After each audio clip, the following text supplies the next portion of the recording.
Corona महामारी से आज दुनिया भर में दहशत है। आज दुनिया भर के वैज्ञानिक इसकी वैक्सीन बनाने में जुटे हैं। पर मेरी मौत की वजह एक ऐसी बीमारी बनने वाली थी जिसका इलाज इंसानी दिमाग कभी नहीं ढूंढ पाया।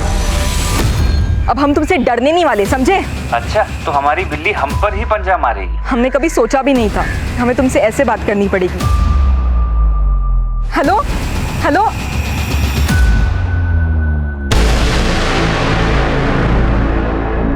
नमस्कार, आदाब। क्राइम पेट्रोल सतर्क के आज के इस एपिसोड में मैं अनूप सोनी आप सबका स्वागत करता हूं। पूरी दुनिया, पूरी मानव जाति इस कोरोना के संकट से जूझ रही है, लेकिन हमारा देश कोरोना के अलावा कई और वायरसेस से भी जूझ रहा है, जैसे कि अंधविश्वास, पाखंड, जातिवाद, अन्याय, गरीबी और महिलाओं पर अत्याचार। ये सब ऐसे वायरस हैं जो धीरे धीरे हमारे समाज को बीमार करते जा रहे हैं। महिलाओं पर अत्याचार करने वाला वायरस, जो कि सबसे खतरनाक वायरस है, इसने महिलाओं के अस्तित्व को ही कटघरे में लाकर खड़ा कर दिया है। और इसी वायरस के कारण महिलाओं को आए दिन महिला होने की सजा भुगतनी पड़ती है। आज का ये केस इसी वायरस से जुड़ी एक कहानी है।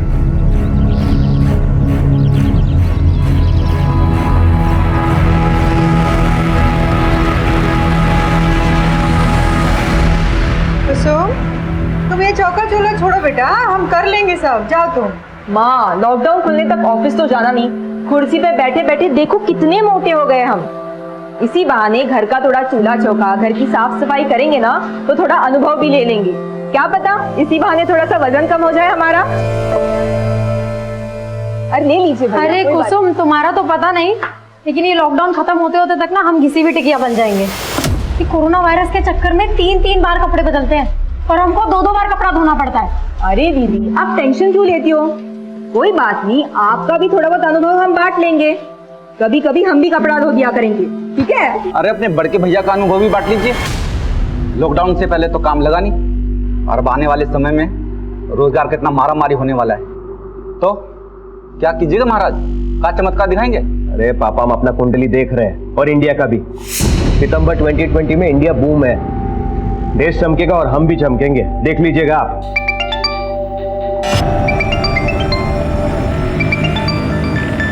पापा, हम अभी आते हैं। हाँ,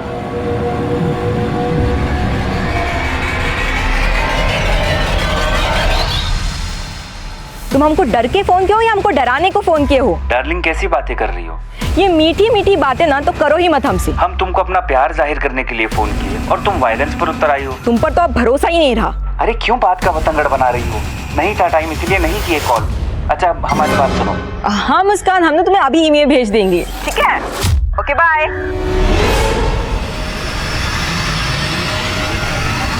किससे बात कर रही थी? कुछ नहीं भैया, वो हमारी कलीग का फोन था, ऑफिस के कुछ काम से फोन किया था। अच्छा, तो वर्क फ्रॉम होम? हाँ भैया, ये अनुभव भी बड़े कमाल का होता है। अगर आपका जॉब होता तो आपको भी पता चलता।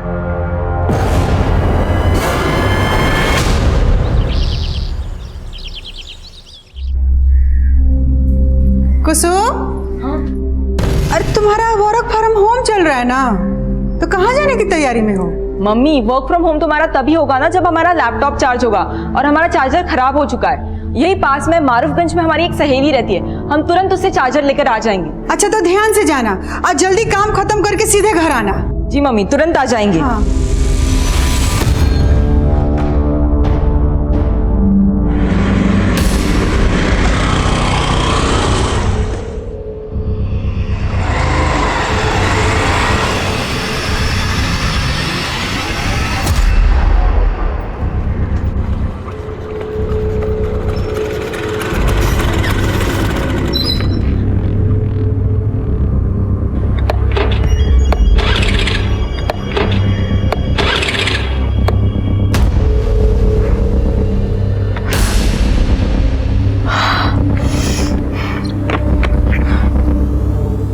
क्या हुआ मैडम, कोई समस्या है तो हमको बताइए ना।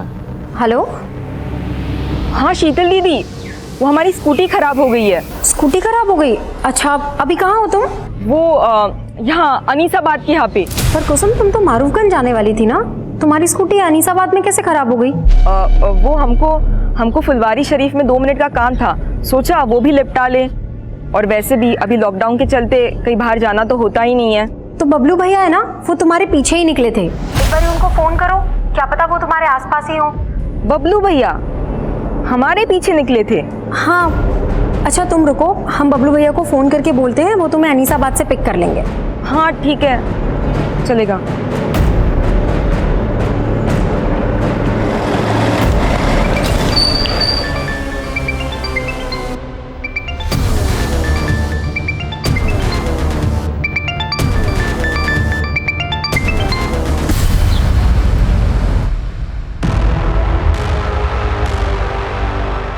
इतना देर हो गया, अंधेरा होने जा रहा है।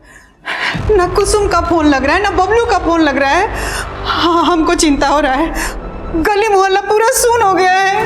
अरे मम्मी घबराइए मत, उन दोनों का फोन का बैटरी खत्म हो गया होगा। अरे तो दोनों का बैटरी एक ही साथ खत्म हो जाएगा। हाँ, हमको कुछ ठीक नहीं लग रहा है। हमारा मन घबरा रहा। हमारा दोनों बच्चा ठीक है कि नहीं? अब इस लॉकडाउन में साधन भी नहीं है, कैसे खोजने जाए उनको? शंकर का बेटा मंटू, उसके पास बाइक है ना? हाँ। तुम अपनी मम्मी का ख्याल रखो, ठीक है? और अगर वो वापस आ जाए तो हमको फोन करना। जी पापा।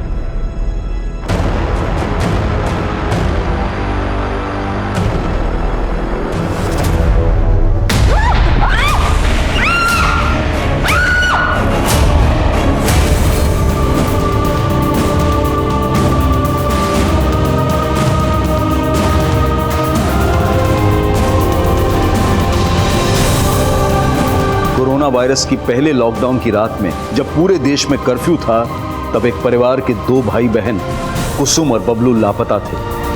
उनके पिता रामनाथ उनको ढूंढने की नाकाम कोशिश कर रहे थे और उनकी मां दुर्गा और बहन शीतल सकते में थे। और सुबह होते होते पुलिस भी बबलू और कुसुम की तलाश में जुट गई। जब आप लोग को मालूम है कि शहर में लॉकडाउन लगा हुआ है, बाहर नहीं निकलना है, तो कुसुम को रोकना चाहिए था ना। सर वो कुसुम के लैपटॉप का चार्जर खराब हो गया था, वो मारूफगंज अपनी सहेली से चार्जर लेने के लिए ही गई थी। किस सहेली से? ये तो हम नहीं जानते। अच्छा, कुसुम तो मारूफगंज गई थी, तो यहाँ अनीसाबाद कैसे आई? यही बात हम भी कुसुम से फोन पे पूछे थे।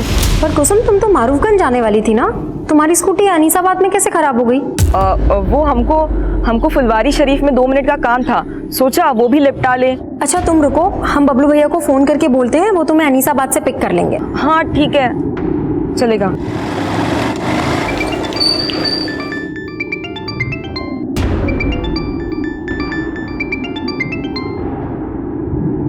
हेलो, अरे क्या आफत है शीतल, काहे फोन कर रही हो? भैया वो कुसुम का स्कूटी है ना, अनीसाबाद में खराब हो गया है, आप उसको पिक कर लेंगे? तो यहाँ बबलू अनीसाबाद में कुसुम से मिला था? सर हमको नहीं मालूम, हमने जब दोबारा फोन किया तो दोनों का फोन स्विच ऑफ आ रहा था। कुसुम फुलवारी शरीफ किससे मिलने गई थी? ये तो वो नहीं बताई थी हमको। कहीं ऐसा तो नहीं कि कुसुम आप लोगों से सच छुपा रही हो सकता है कुसुम का किसी लड़के के साथ अफेयर चल रहा हो। ये क्या बोल रहे हैं साहब, हमारी कुसुम ऐसी नहीं है। सर वहाँ पे एक फीमेल का सैंडल मिला है, उसपे खून के धब्बे भी हैं। हाँ? आइए सर, ये देखिए।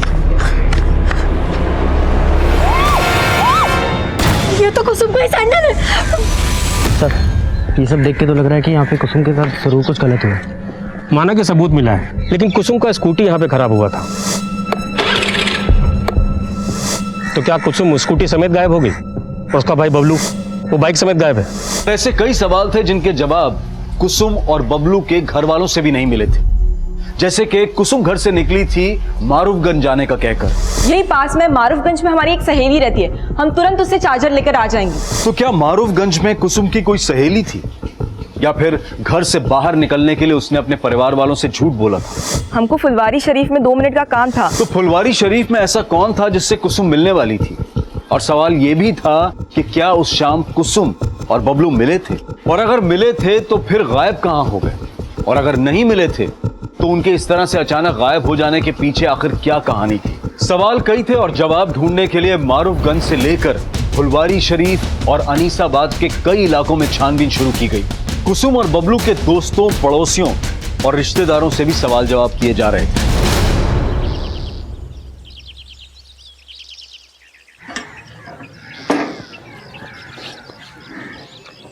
मैं कमिंग सर। कमिंग। सर ये हमारे थाने के ऑफिसर और कांस्टेबल का fitness report. All good? Yes sir. Great.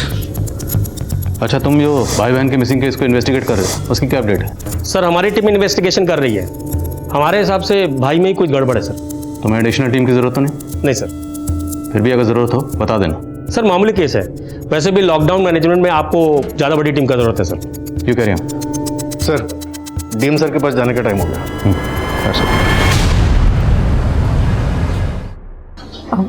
Sir माना कि बबलू भैया काफ़ी गुस्सैल हैं, लेकिन वो हमको और कुसुम को लेके काफ़ी प्रोटेक्टिव भी हैं। यानी बहनें कहाँ जा रही हैं, किससे मिल रही हैं, इससे पर नज़र रखते थे। सही कहे ना? हाँ सर। सर एक बात और बताना था। उस दिन हमने भैया को किसी से फ़ोन पे बात करते सुना था। बबलू से मिलने का वजह मत पूछा कर, समझा? चल आके मिल, किसी को पीटने का प्लान बना है। इस लॉकडाउन में दारू का इंतजाम भी करेंगे तुम्हारे लिए। आ जाओ। चल।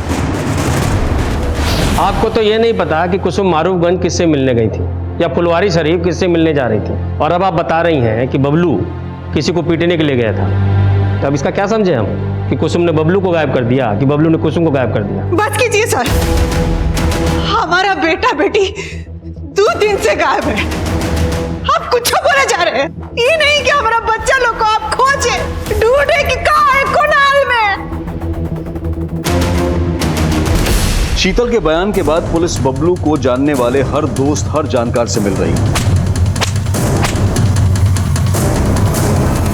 और फिर भाई बहन के कॉल रिकॉर्ड्स में नए समीकरण सामने आए।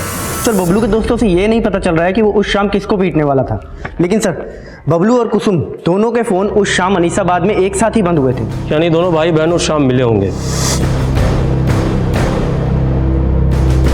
लेकिन सर दोनों भाई बहन के एक साथ गायब होने की कहानी कुछ समझ में नहीं आ रही। और सर कुसुम के कॉल रिकॉर्ड में एक सस्पिशियस नंबर भी मिला है जो उस शाम फुलवारी शरीफ में ही एक्टिव था, और उसकी बहन ने बताया कि वो उस शाम फुलवारी शरीफ में किसी से मिलने वाली भी थी।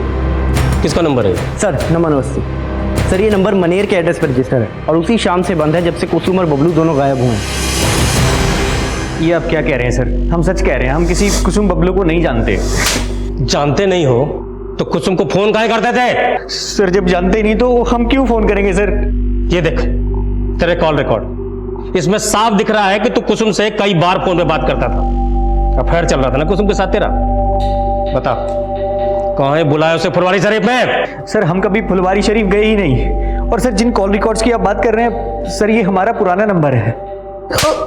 घुमा रहा है हमें। अरे याद दिलाओ इसे सब। आप लोगों ने बताया कि कुसुम का किसी के साथ अफेयर नहीं था, लेकिन कुसुम लगातार इस नमन नाम के लड़के के साथ फोन पे टच में थी। आप लोग जानते हैं इस लड़के को? नहीं सर, हम नहीं जानते।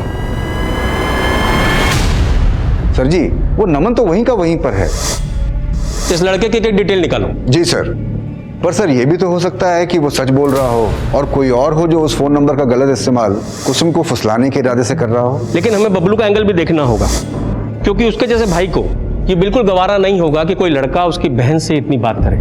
हो सकता है इसी गुस्से में उसने कुसुम को गायब किया और अब खुद गायब है। सर अनीसाबाद में जंगल के पास एक लड़की की लाश मिली है।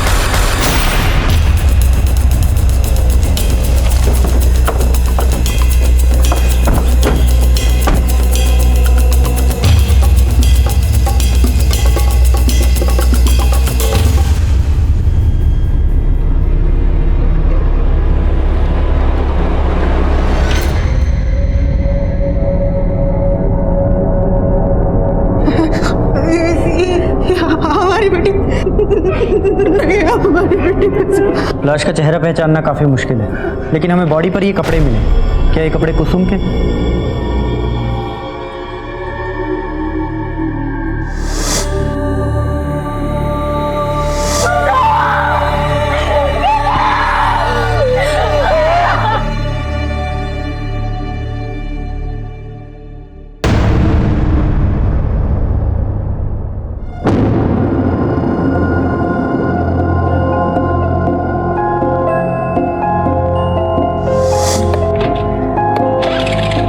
हुआ मैडम, कोई समस्या है तो हमको बताइए ना।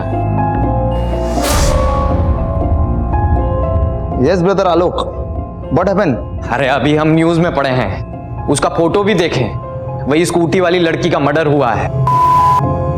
इका ट्रेजिक हो गया। अब तुम रुको, हम अभी चिंटू को कॉन्फ्रेंस पर लेते हैं। 1 मिनट रुको। कहा उस स्कूटी वाली लड़की का मर्डर हो गया? अबे कौन मारा बे उसको? भाई हमरे तो रोंगटे खड़े हो गए बात को सुनकर। मानो कल की बात है जब हम उसे देखे थे सामने। अब भूल जाओ भाई। अगर हम गलती से भी किसी को कह दिए कि हम उस लड़की को देखे थे तो हमारा शनि मंगल सब खराब हो जाएगा। क्या समझे? सही बोले आलोक, कहीं ऐसा ना हो जाए पुलिस हम ही पर इल्जाम डाल दे। सर हम लोगों को तो लग रहा था कि कुसुम का रेप हुआ होगा, लेकिन सर पोस्टमार्टम रिपोर्ट ने तो कहानी बदल के रख दी। क्रिमिनल बहुत शातिर है हरीश, वो दिखाना चाह रहा है कि जैसे रेप हुआ, लेकिन रिपोर्ट से साफ है कि मर्डर केस है और फिलहाल गुनाहगार सिर्फ बबलू नजर आ रहा है। वो जानबूझ करके ऐसा क्राइम सीन रच के भागा है कि लगे बहन का रेप। भाई नहीं सर, ये कहानी कुछ और ही है। अरे कुछ और का छोड़िए दिनेश जी, आपके रिटायरमेंट को 4 दिन ही बचा है। 4 दिन में पकड़ डालिए क्रिमिनल को और जाने से पहले लूट लीजिए वाहवाही। जिस पोस्टमार्टम रिपोर्ट के आधार पर पुलिस अपना अगला कदम उठाने वाली थी, अब उसी पोस्टमार्टम रिपोर्ट पर सवाल उठा दिए गए थे। कुसुम के घर वालों ने पुलिस स्टेशन के सामने प्रदर्शन करना शुरू कर दिया था।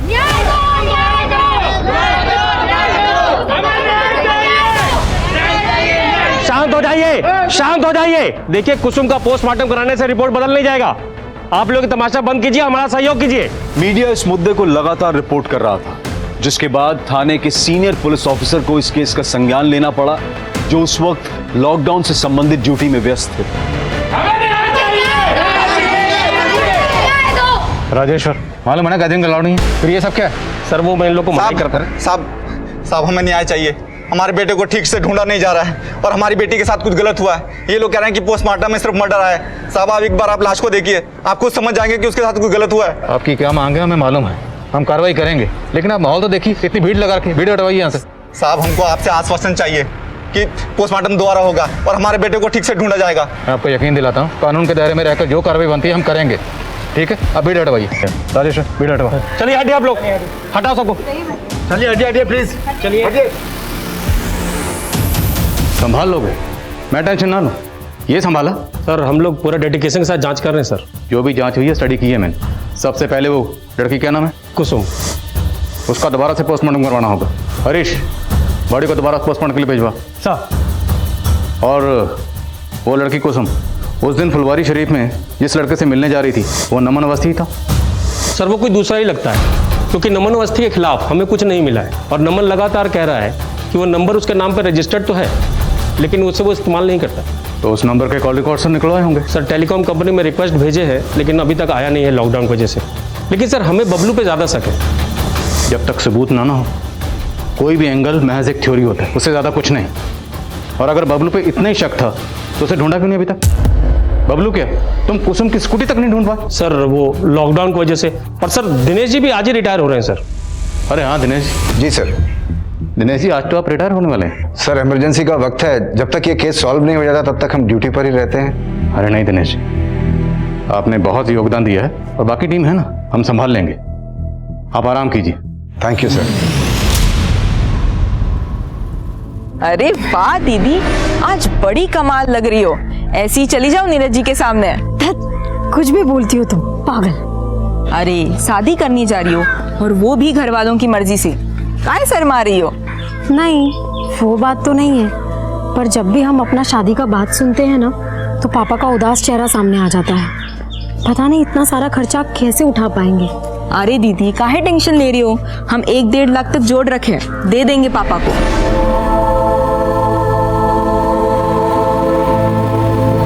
कुसुम की सेकंड पोस्टमार्टम रिपोर्ट आ गई है। ये रिपोर्ट पहली रिपोर्ट से काफी अलग है सर। इस रिपोर्ट के मुताबिक कुसुम का ब्रूटल गैंगरेप हुआ था।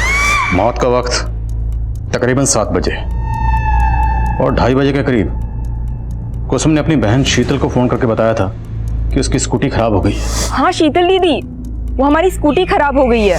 मतलब लड़की ने तकरीबन 5 घंटे टॉर्चर सहा। सर कुसुम के नाखूनों में रेपिस्ट के स्किन के ट्रेसेस मिले और भी चौंकाने वाले पॉइंट्स हैं सर इस रिपोर्ट में। सर कुसुम 1 मंथ प्रेग्नेंट थी, लेकिन उसके बॉयफ्रेंड का कोई नामो निशान नहीं। और हमें तो ये भी नहीं पता कि उसका भाई बबलू कहाँ गायब है। और सबसे हैरानी की बात यह है कि पहली पोस्टमार्टम रिपोर्ट में यह सब मेंशन क्यों नहीं था। इस एरर की इंक्वायरी करनी होगी। सर, इस एरर के पीछे कौन है, मुझे इसका हिंट मिला है। सब इंस्पेक्टर राजेश्वर को सस्पेंड कर दिया गया। नई पोस्टमार्टम रिपोर्ट ने इस केस का रुख मोड़ कर रख दिया था। सवाल यह भी था कि क्या बबलू इसमें इन्वॉल्व था और वो अब तक गायब क्यों था। पुलिस ने क्राइम सीन के 1 किलोमीटर के रेडियस में फिर से छानबीन शुरू करवा दी और अब बारी थी कुसुम के माता पिता के सच जानने की। बोलिए, क्या आप लोगों को पता था कि कुसुम प्रेग्नेंट थी? सर, हमको तो ये सोच के भी अजीब लग रहा है कि कुसुम प्रेग्नेंट थी। हो सकता है बबलू को भी अजीब लगा, उसे बहुत गुस्सा आया होगा जब उसे यह पता चला होगा कि उसकी बहन प्रेग्नेंट है। बबलू कहाँ है? बस कीजिए सर, बस कीजिए। हमने अपनी बेटी खोई है, उसके भाई के लिए परेशान है और आप कुछ बोले जा रहे हैं। हाँ मोइन। सर, बबलू मिल गया है, लेकिन वो जिंदा नहीं है, उसका भी मर्डर हो गया।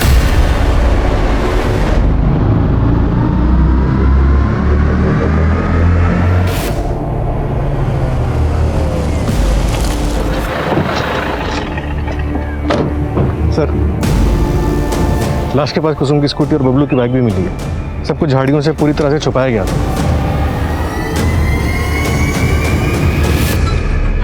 कुसुम की स्कूटी इस एरिया में खराब हुई थी, मतलब बबलू कुसुम को ढूंढता हुआ यहाँ तक आया था और कुसुम की लाश यहाँ से 1 किलोमीटर दूर वहाँ मिली। तो पहले बबलू को यहाँ मारा गया होगा। शायद उनका मकसद कुसुम का सस्पेक्ट बबलू को बनाना रहा हो। स्कूटी, बाइक, बबलू सब कुछ यहीं था। राजेश्वर ने अगर ठीक से छानबीन करवाई होती ना तो एक केस इतना ना उलझता। सर, शीतल ने अपनी स्टेटमेंट में कहा था कि बबलू का किसी से झगड़ा हुआ था और वो अपने दोस्तों के साथ किसी को पीटने का प्लान भी बना रहा था। चल आके मिल, किसी को पीटने का प्लान बना है। हो सकता है कि सब कुछ बबलू के किसी दुश्मन का किया धरा हो सकता है ये कुसुम और बबलू के पूरे परिवार का दुश्मन हो, या ये वो भी हो सकता है जिसने कुसुम को प्रेग्नेंट किया। जो भी है, हमें हर एंगल पर नए सिरे से काम करना होगा बिना वक्त गवाए। बड़े को पोस्टमार्टम के लिए भिजवा। Right sir.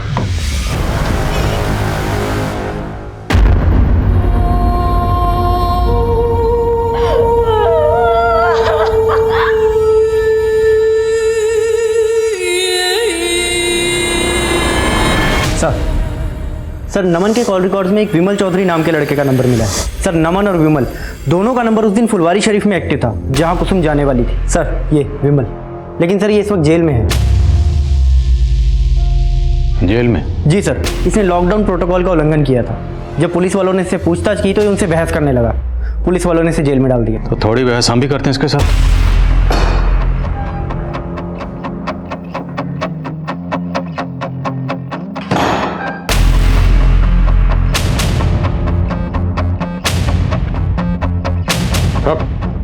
मास्क लगा। साहब, हम किसी कुसुम को नहीं जानते। वो मुझे फुलवारी शरीफ में अंकुश ने बुलाया था। कौन अंकुश? विमल, जल्दी से फुलवारी शरीफ पहुंचो। फुलवारी शरीफ? अरे लेकिन बात क्या है? साहब, अंकुश बोला वहाँ एक लड़की को डराना धमकाना, तो बस हम वहाँ पहुँच गए। उसका फोन भी बंद आ रहा है, पता नहीं कहाँ मर गई। साहब, वहाँ वो लड़की आने वाली थी, वो आए नहीं तो हम दोनों चले गए।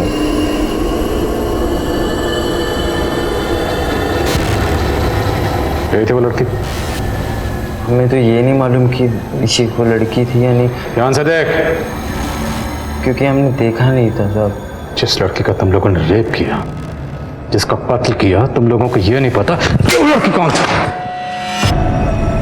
अब झूठ नहीं बोल रहा हूँ मैं साहब, हमको नहीं मालूम कि लड़की का खून किसने किया। बेशक अंकुश ने किया होगा तो हमको मालूम नहीं साहब। कहाँ मिलेगा ये अंकुश?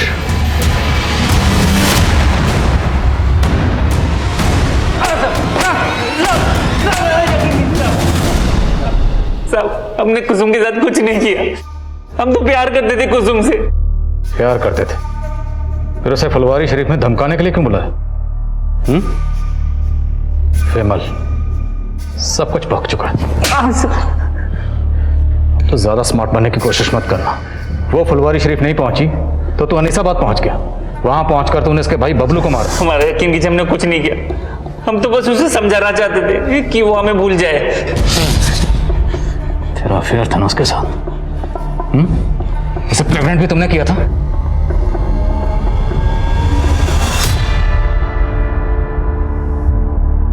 लेकिन हमने सोचा नहीं था कि कुसुम प्रेग्नेंट हो जाएगी। अंकुश, एक प्रॉब्लम हो गई है।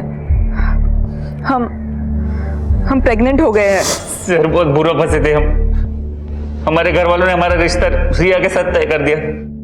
वैसे दिखने में कुसुम ज्यादा अच्छी थी, लेकिन रिया अपने बाप की इकलौती है, बहुत पैसा है उसके पास, इसलिए कुसुम को रास्ते से हटा दिया और उसके भाई बबलू को भी। नहीं साहब, हमने कुछ नहीं किया, हमारा यकीन कीजिए। प्लानिंग तो बहुत लंबी की थी तुमने, और अब तो बहुत लंबा फंसेगा। नमन नाम के लड़के के सिम से तो कुसुम को फोन करता था ना? नहीं सर। वो सिम कहां से आया तेरे पास? सर, वो सिम कहां से आया तेरे पास? सर, नमन हमारे हॉस्टल में था, हमने तभी उसका सिम रख लिया था। तो ये नमन भी तुझे बचा रहा था, ये भी शामिल है इसमें? हमने कुछ नहीं किया सर, हमारा यकीन कीजिए सर, हमारा यकीन कीजिए।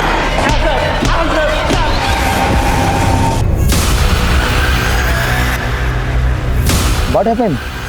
आप रो क्यों रहे हो? हमारा बच्चा बहुत बीमार है, हम अपने गांव आसनसोल जा रहे हैं मालिक। अरे बाप रे, इतनी दूर और वो भी पैदल? देखा, इस महामारी ने सबका हालत खराब कर दिया। अरे तुम डरो मत, हम गरीबों को खाना पीना बांट रहे हैं। तुम बैठो, तुम्हारे बच्चे को अच्छे डॉक्टर को दिखा देते हैं। बैठो। अरे नहीं, आप कहीं तकलीफ उठाइएगा, हम चले जाएंगे। अरे इसमें तकलीफ काहे का? दीजिए बच्चे को हमें दीजिए। अरे दीजिए, आप दीजिए, थोड़ा पुण्य हमें भी कमाने दीजिए ना। दीजिए, अरे दीजिए। अब आइए, चलिए बैठिए गाड़ी में, बैठिए। बैठो। अरे बैठो, अब गाड़ी के अंदर बैठो।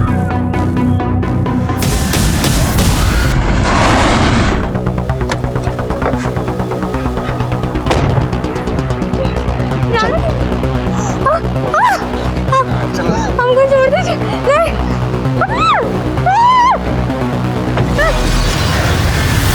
इसे कहते हैं MO, मोडस ऑपरेंडी। अब पुलिस को यही लगेगा कि ये क्राइम भी उस लड़की कुसुम के किलर ने ही किया है। साला सीखो बे हमसे कुछ। अरे जल्दी चलो अब यहाँ से, और कुछ दिनों तक अंडरग्राउंड हो जाओ। ये एमओ वेमो कुछ बात में देखेंगे।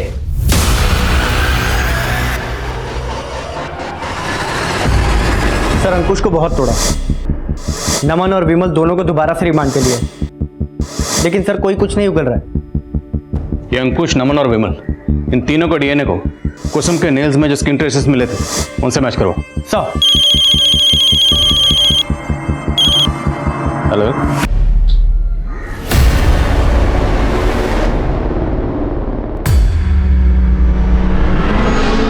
अगर तुम दोनों इस जुगाड़ में हो कि कुछ माल मटेरियल मिल जाएगा तो ऐसा कुछ नहीं होने वाला।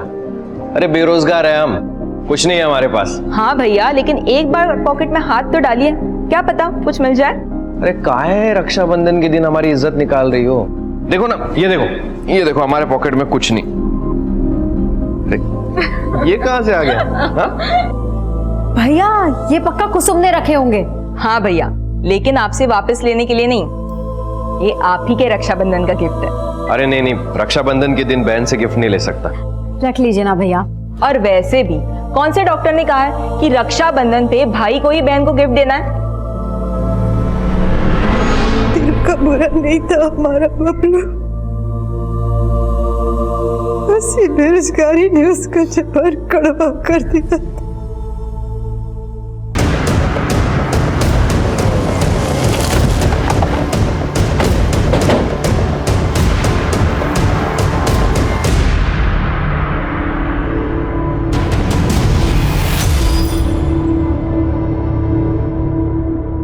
सर, कुसुम की लाश भी हमें इसी तरह मिली थी। सर, बिल्कुल वैसा ही नजर है। सर, हो सकता है कि इसे भी कुसुम के कातिलों ने ही मारा हो।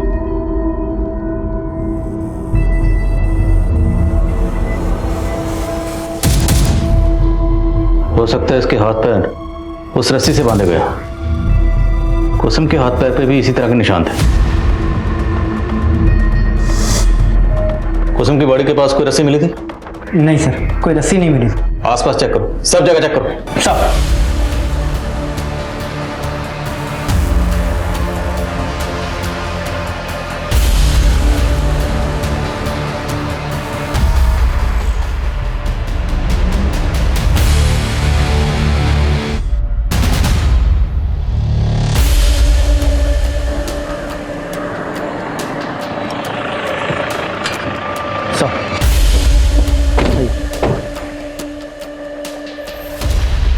सर ये मोबाइल भी मिला यहाँ पे। ऑन करो, देखो किसका। सर चेक किए, ऑन नहीं हो रहा, शायद बैटरी डेड है। चार्ज करवाओ, देखो किसका।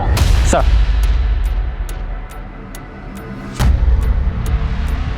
मोइन, वहाँ वो औरत की लाश और यहाँ ये छोटा बच्चा, कहीं इन दोनों का आपस में कोई ताल्लुक तो नहीं? आई मीन, हो सकता है ये बच्चा उसी औरत का हो, उस औरत के साथ कुछ गलत हुआ हो और छीना झपटी में उसका ये बच्चा यहाँ पे गिर गया और मोबाइल भी गिरा हो। एक काम करो, हाईवे पे आजकल इतनी गाड़ी तो होती नहीं, इतनी आम दिनों में होती थी, लॉकडाउन चल रहा है, हाईवे पे जितने भी सीसीटीवी हैं सबकी फुटेज चेक करो। Right sir.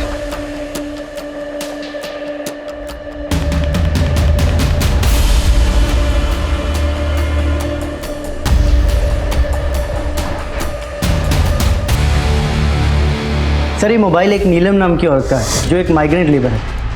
मेरी उसके घर वालों से बात हुई है, वो अपने बच्चे के साथ पैदल आसनसोल के लिए निकली थी। मतलब बच्चा उसी औरत का था। फैमिली को शनाख्त के लिए बुलाओ।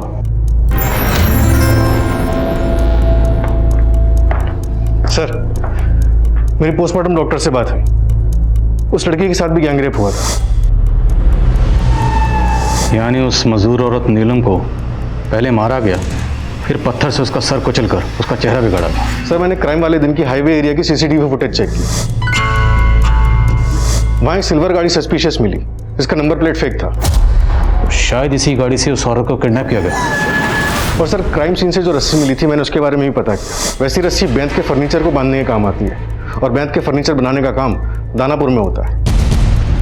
अब अगर हम 2+2 4 करें तो थ्योरी ये बनती है कि सिल्वर कार में उस मजदूर औरत को किडनैप किया गया होगा और किडनैपर्स या मुजरिम जो भी हैं वो दानापुर में फर्नीचर वर्कशॉप से जुड़े हो सकते हैं। और अब अगर हमें इस सिल्वर कार और मुजरिमों को ढूंढना है तो हमें दानापुर में ढूंढना होगा। लेकिन सर लॉकडाउन की वजह से सारे फर्नीचर के कारखाने बंद हैं, वहाँ पे पूछताछ नहीं की जा सकती। एक आइडिया है, काम मुश्किल ज़रूर है पर नामुमकिन नहीं है। Corona virus thermal screening.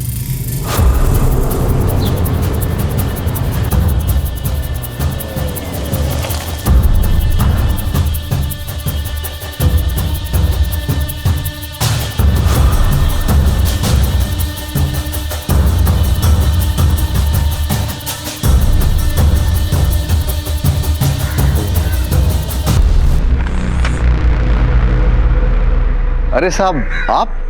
Dinesh ji, आप तो शास्त्री नगर में रहते हैं, फिर यहाँ दानापुर में? साहब यहाँ दानापुर में भी हमारा अपना घर है। वो हम प्लान किए थे कि रिटायरमेंट के बाद यहीं आके रहेंगे, इसलिए यहाँ आ गए। लेकिन साहब ये पीपी किट। हरीश है।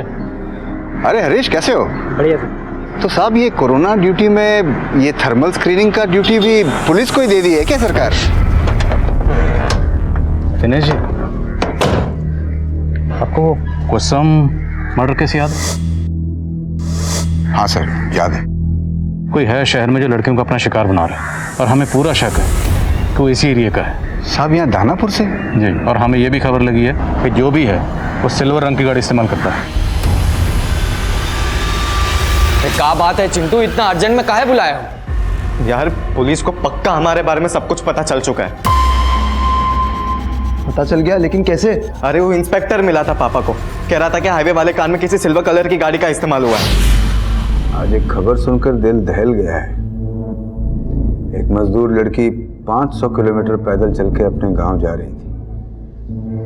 बेंत की रस्सी से बांधकर उसको अगवा कर लिया, बलात्कार किए, फिर मार कर फेंक दिए कुछ हैवान।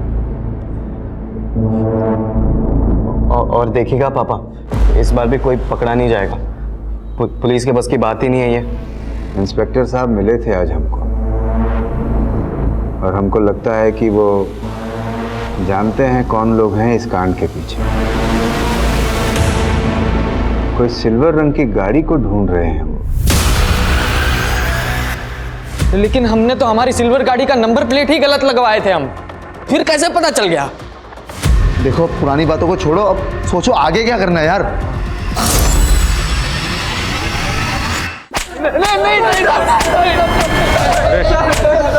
साहब हम मानते हैं कि हमने उस मजदूर औरत का रेप किया और उसे मारे भी, लेकिन साहब हमने कुसुम के साथ कुछ भी नहीं किया साहब, सच कह रहे हैं हम। हाँ साहब, हम उसको नहीं मारे हैं, हम बस उसका रेप किए। सुन रहा हूँ, आगे बोलो। और वो भी रेप करने का कोई प्लान नहीं था, बस वो तो गलती से हो गया सर।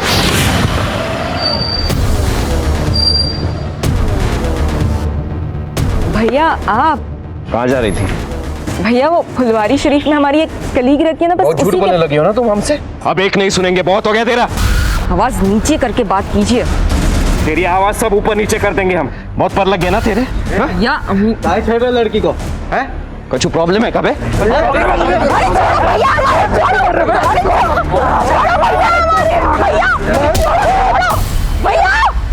साहब उसका भाई मर गया तो हम उस लड़की को कंट्रोल करने के लिए बांध दिए और गाड़ी में डाल दिए साहब, और उस लड़के की लाश को वो स्कूटी और बाइक को वहीं पर ठिकाने लगा दिए थे साहब। हम पहले सोचे कि उस लड़की को भी मार ही देते, लेकिन साहब हमको मजाक करना था तो हम थोड़ा दूर चले गए साहब। हम सोचे कि वो खुद ही तड़प तड़प के मर जाएगी, लॉकडाउन में उसे कौन देखता था।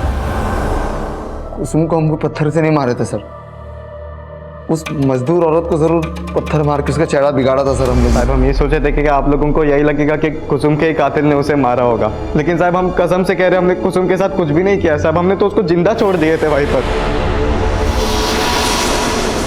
ये तीनों ये तो कबूल कर रहे हैं कि इन्होंने कुसुम का रेप किया, लेकिन ये मानने को तैयार नहीं है कि इन्होंने कुसुम को मारा भी।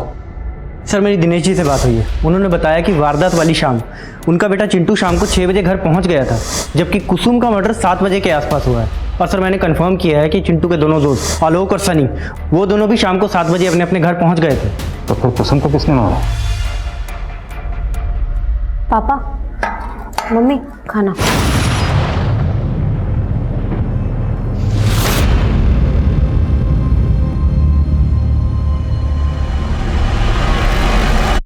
चलिए रामनाथ जी चलते हैं। मंटू, वही मंटू जिसके साथ आप उस दिन कुसुम को ढूंढने गए, उस मंटू ने हमें कुछ बताया।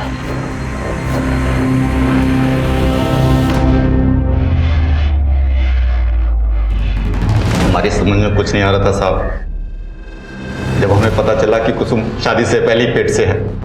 अंकुश, एक प्रॉब्लम हो गई है, हम प्रेग्नेंट हो गए हैं। हमारे पैर तलों की जमीन निकल गई। हमने किसी से कुछ नहीं बोला सिवाय बबलू के। हमने कल्पना भी नहीं की थी कुसुम हमारा मुंह काला कर देगी। तो अब क्या करेंगे आप? धृतराष्ट्र की तरह जाएंगे या गांधारी की तरह अपनी आंखों पर पट्टी बांध लेंगे? नहीं, हम ये बर्दाश्त नहीं करेंगे। बबलू से मिलने का वजह मत पूछा कर, समझा? चल आके मिल, किसी को पीटने का प्लान बना है। हमारे कहने पर बबलू ने पहले ही प्लान बना लिया था। उस रोज कुसुम जब सहेली से चार्जर का बहाना करके निकली तो हम समझ गए ये उसी लड़के से मिलने जा रही है। हमने पीछे से बबलू को उसके पीछे लगा लिया, लेकिन उसके बाद बबलू का कुछ अता पता नहीं चल रहा था। हम मंटू के साथ उसे खोजने गए। बबलू तो नहीं दिखा, लेकिन कुसुम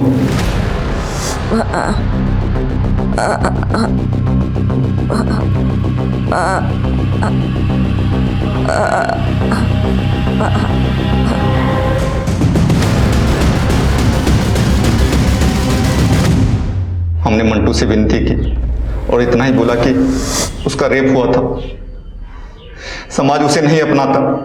कैसे बाबू? बेटा अगर कैसा भी हो तो चलेगा, और बेटी, वो बेटी जिसे किसी ने धोखे से गर्भवती बना दिया, वो अशुद्ध हो गई। अशुद्ध वो नहीं, अशुद्ध तुम जैसे लोगों की सोच है।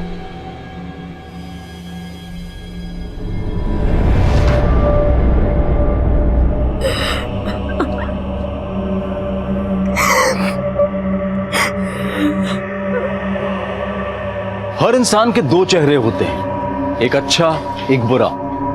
उस इंसान को कौन से चेहरे ने जकड़ रखा है ये हम नहीं जानते और धोखा खा जाते हैं। इस केस में कुसुम अंकुश को अच्छा समझ रही थी, जो बुरा निकला। कुसुम का भाई बबलू और उसका अपना पिता रामनाथ, वो सबके चेहरे से धोखा खा गई। और वो 3 दरिंदे जिन्होंने 2 महिलाओं की जिंदगी बर्बाद की थी, उनके भी 2 चेहरे थे। अपने परिवार की महिलाओं के सामने एक अच्छे इंसान का चेहरा, लेकिन वही चेहरा दूसरी महिलाओं को देखते ही बदल जाता था। देखते हैं हमारे आज के एपिसोड की दूसरी कहानी। हेलो, बात कर सकते हैं क्या अभी?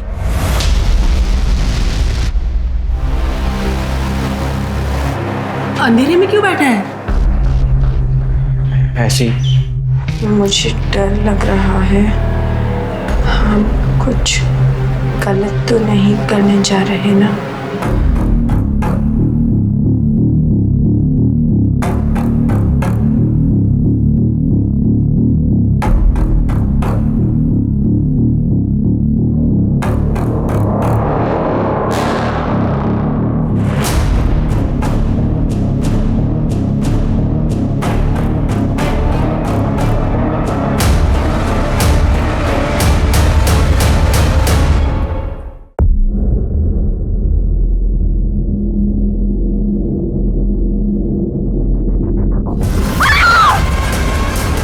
जवानी वो जोश, वो जज्बा है जो किसी भी तरह की मुश्किल का सामना करने की हिम्मत रखती है।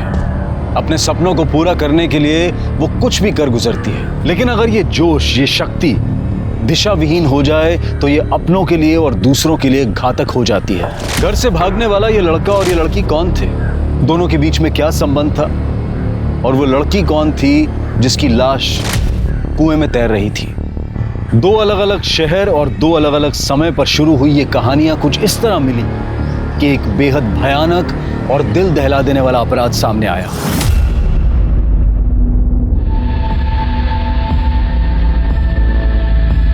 चाय क्या? जी चाय लीजिए। मनीषा रख दे और बैठ जाओ।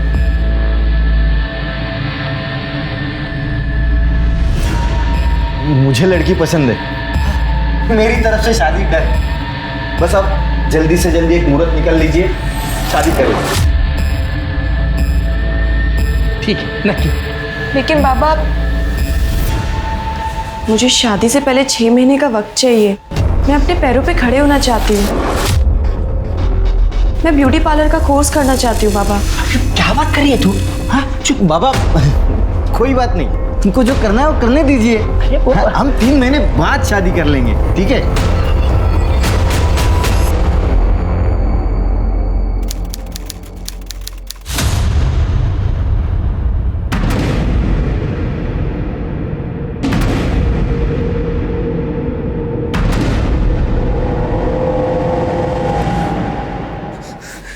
ये क्या कर रहा है? तू कूदना चाहता है यहाँ से? मुझे पता है, तूने एक बार भी नहीं सोचा होगा कि तेरे जाने के बाद हमारा क्या होगा। जान देना चाहता है ना? जा जा कूद। बहुत कुछ है जिंदगी में करने के लिए। तो मेरी कसम खा कि आज के बाद ऐसा कुछ नहीं करेगा।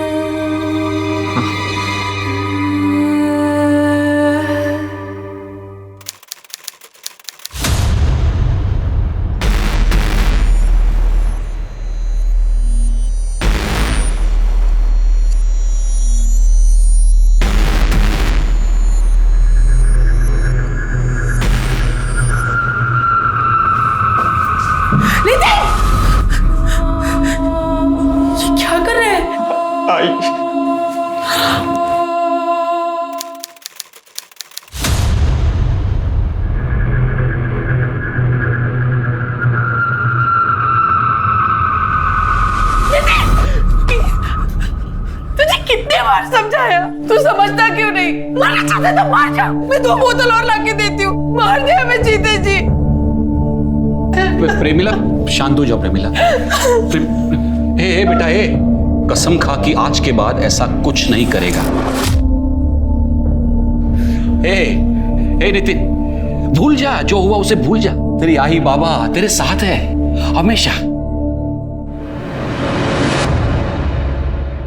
मुझे डर लग रहा है। हम कुछ गलत तो नहीं करने जा रहे ना?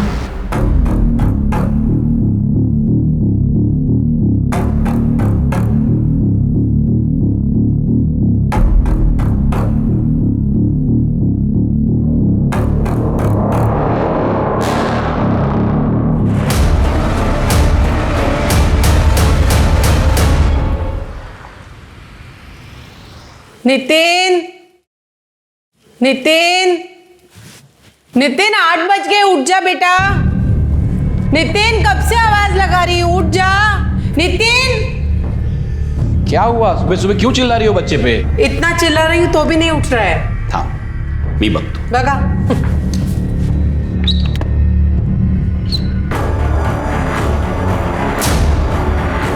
अरे ये क्या हो गया?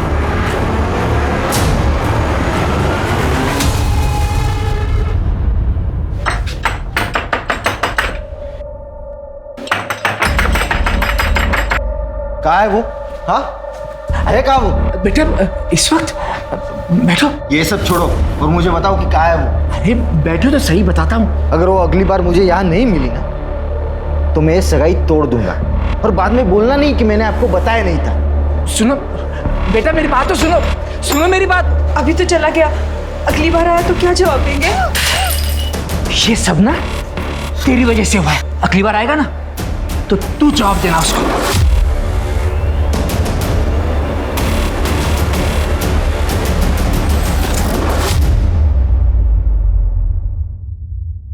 सर 4-5 घंटे हो गए हैं, वो आया नहीं है और उसका फोन भी बंद आ रहा है। देखिए सर, मैंने आपसे बाहर भी कहा था और अभी भी कह रहा हूँ, हम 24 घंटे से पहले उसकी मिसिंग कंप्लेंट नहीं दर्ज कर सकते। आप समझने की कोशिश क्यों नहीं कर रहे हैं? सर भगा ना सर। शिरके जो बोल रहा है वो ठीक बोल रहा है। देखिए 24 घंटे तक हम कुछ नहीं कर सकते, ऐसा लॉ है। एक काम कीजिए, आप घर पे जाइए। 22 साल का लड़का है, किसी दोस्तों के साथ पार्टी करने गया होगा या गर्लफ्रेंड के साथ घूमने गया होगा, आ जाएगा, जाइए। नहीं नहीं सर, हम जानते हैं ऐसा कुछ भी नहीं हुआ होगा। डर तो इस बात का है कि पिछले हफ्ते वो नीट के एग्जाम में फेल हो गया था, तब से दुखी रहने लगा था। हमेशा मरने की बात करता था। बात क्या करता था, वो तो 3-3 बार अलग अलग तरीकों से कोशिश कर चुका था।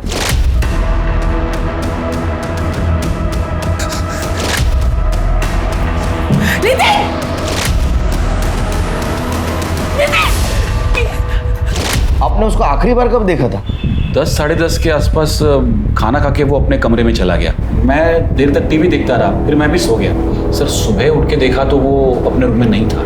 मतलब सुसाइडल टेंडेंसी उसकी। इस बेस पे हम लोग कार्रवाई शुरू कर सकते हैं। एक काम कीजिए, उसके फोटोग्राफ, उसके सारे डिटेल्स, उसके दोस्तों के डिटेल्स, नंबर नोट करवा दीजिए।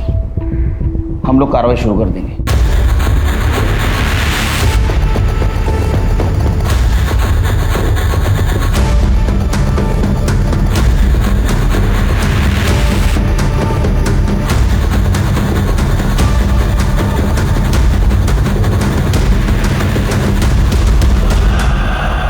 सर नितिन के घर के बाहर एक दूध की डेयरी है। सर ये वहाँ का सीसीटीवी फुटेज है। ये नितिन अपने घर से 5:30 बजे निकलता है और थोड़ी दूर चलकर ये ऑटो में बैठकर वहाँ से चला जाता है।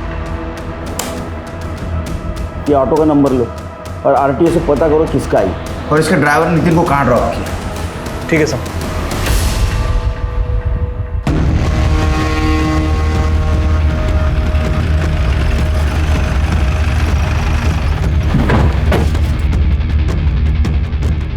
सर यही वो जगह है। ऑटो वाले ने बताया था कि उसने नितिन को यहीं ड्रॉप किया था, ये बावड़ी के आसपास। यहाँ क्या करने आया था? तृप्ति, जरा उनको बोला। मैडम एक मिनट इधर आइए। आप लोग भी आइए। सब आप लोग फिर से यहाँ पर लाश को तो लेकर गए थे ना? लाश? आपका नाम? साहब मेघा कदम। सुबह जब मैं कुएं पर पानी भरने आई तब मैंने लाश देखी।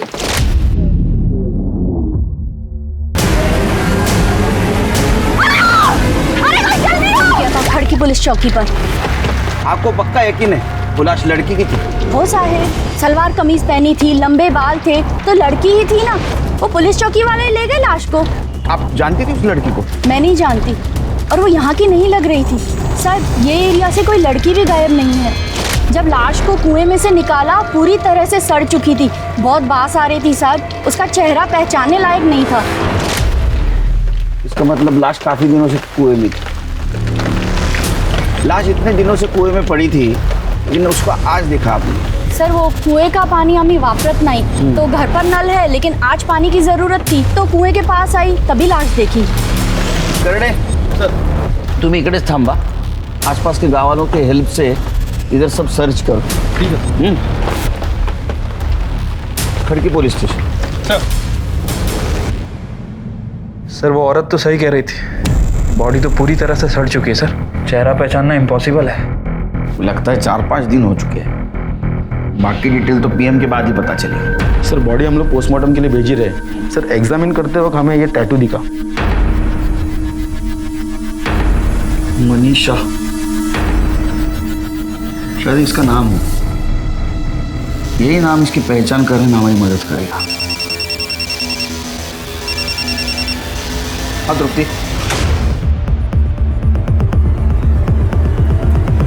वो ऐसा और एक बॉडी नहीं।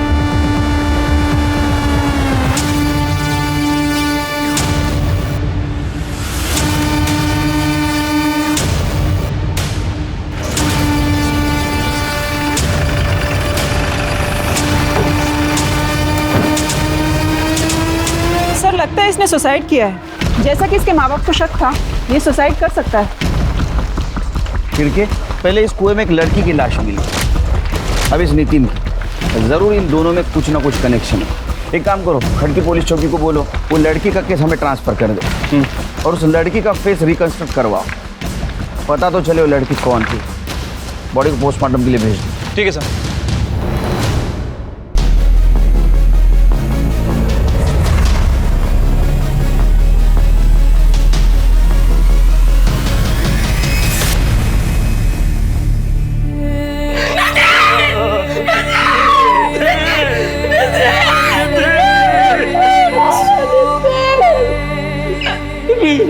देखिए, नितिन की डेड बॉडी हमें कुएं के अंदर मिली थी।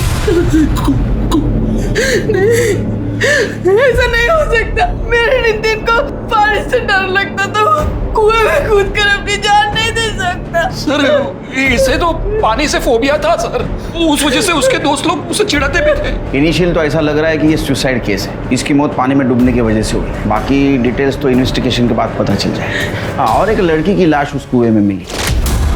लगता है इन दोनों का आपस में कुछ ना कुछ कनेक्शन था। क्या आप उस लड़की का फोटो देख के बता सकते हैं क्या नितिन उसको जानता था या आपने उसको कभी देखा था?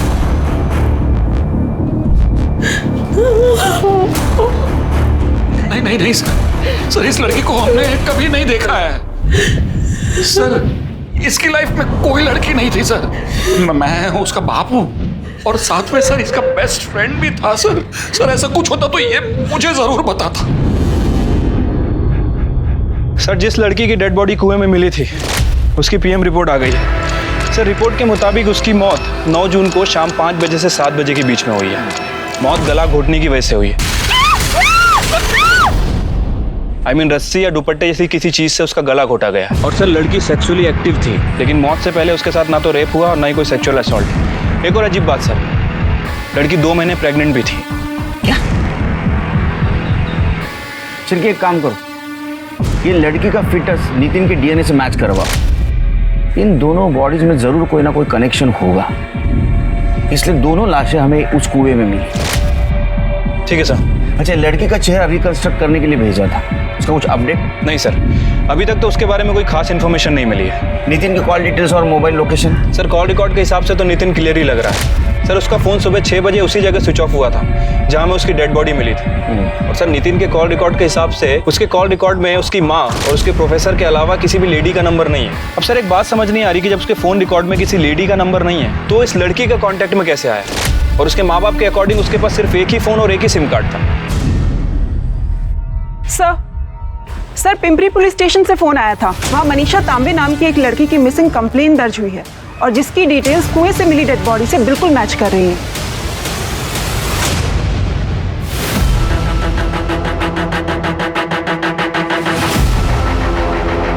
कंप्लेंट किसने लिखवाई? सुरेश आगरकर। उसका कहना है मनीषा उसकी मंगेतर है। सर इसमें मनीषा का आई बाबा का भी एड्रेस है। ये ना समझा मेरे को, बताओ कहाँ पे? ये तो मार डालूंगा सबको। बाहुबली,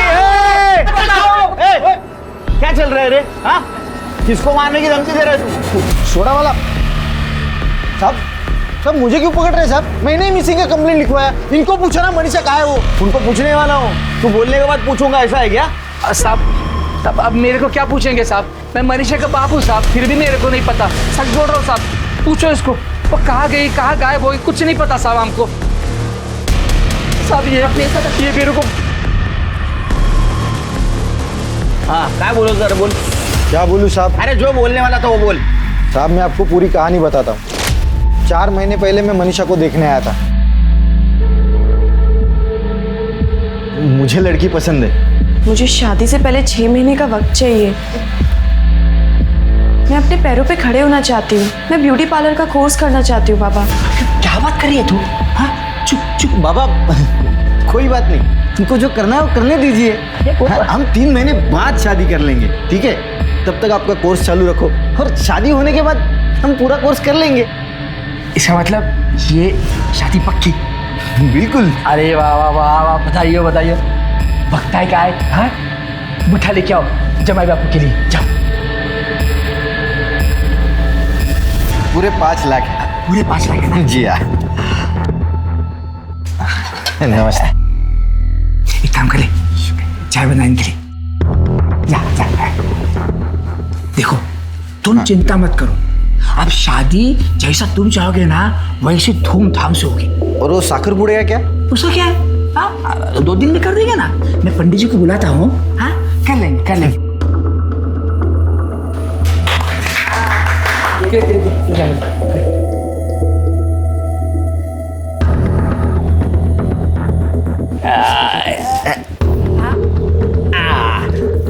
अरे खा ले। ये साहब एक वो दिन है और आज का दिन। उसके बाद मैंने मनीषा की शक्ल तक नहीं देखी साहब। रोज आता हूँ पूछता हूँ तो ये बुड्ढा बुड्ढी रोज बुड्ढा बुड्ढी क्या है? हाँ तुझ्या आई वडिलांच्या वयाचे आई बाबा बोल। सॉरी साहब, लेकिन साहब ये रोज नई कुछ कहानी बना के मुझे सुनाते हैं साहब। साहब 2 महीने पहले मैं इनको बोला था अगर मनीषा नहीं मिली ना तो मैं पुलिस में कंप्लेंट करूंगा, फिर भी ये लोगों ने कुछ नहीं किया साहब। मैंने राह देखी 2 महीना और फिर जाके अभी 1 हफ्ते पहले मैंने जाके कंप्लेंट करवाई पिंपरी पुलिस स्टेशन में। मनीषा अगर पिंपले गांव की है तो तूने पिंपरी पुलिस स्टेशन में क्यों कंप्लेंट की? क्योंकि साहब मुझे पता चल गया था कि वो सगाई के बाद पिंपरी भाग गई है और किसी सोनाली कदम नाम की ब्यूटिशियन के पास काम करती है, इसलिए मैं वो सोनाली कदम के ऊपर नजर रख रहा था साहब। लेकिन मनीषा कहीं दिखाई नहीं दी। आपको मिली क्या मनीषा साहब? मिली, जिंदा ने मुर्दा, उसका मर्डर हुआ है। सर आप क्या बात कर रहे हैं साहब? सब ऐसा नहीं हो सकता साहब। सब आप झूठ बोल रहे हैं साहब। सब बताओ ना किसने मारा साहब?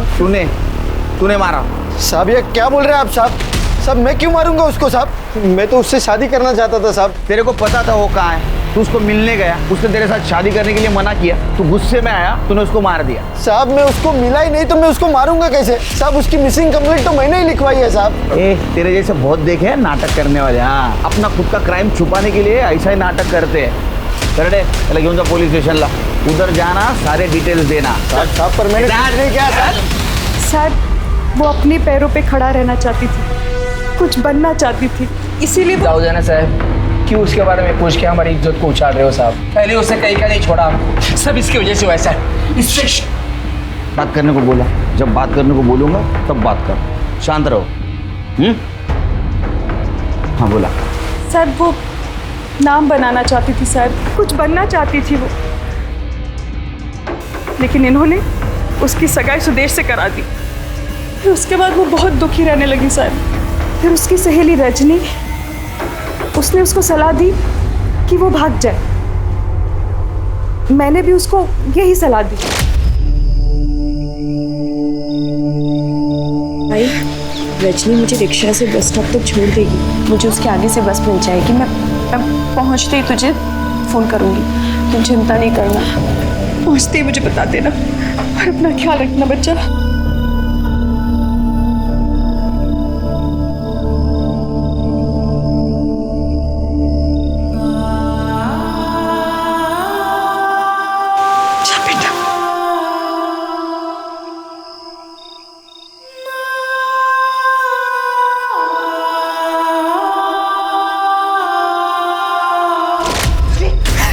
मुझे लगता था खाली उसी तरफदारी कर रही है तू, मुझे ये नहीं पता था कि तू उसको भागने में मदद करेगी।